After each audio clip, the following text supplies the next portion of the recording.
কৃষ্ণ অ হৰি অ ৰাম।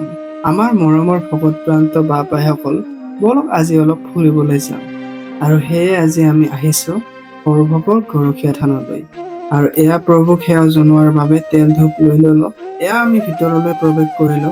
এয়া আমি হাত ভৰিখন ধুই চাকি ধূপ জ্বলাই দি দিলো। আৰু এয়া চাওক মণিকোটখন কি সুন্দৰ লাগিছে। এয়া আমি এটা সেৱা জনালো কৃষ্ণলৈ, যাতে আমাৰ চেনেলৰ পৰিয়ালৰ লগত জড়িত থকা সকলো বাপাইসকল সুস্থ থাকে। আৰু ইয়াতে আমি এটা কথা জনালো যে এতিয়াৰে পৰা আপোনালোকে আমাৰ চেনেলটোত কিছুমান সৰু ব্লগ ভিডিঅ' পাব, যেনে শংকৰ মাধৱৰ সত্ৰ দৰ্শন, ভক্তিমূলক স্থান দৰ্শন বা ফুৰিবলৈ যোৱাৰ ব্লগ চাবলৈ পাব।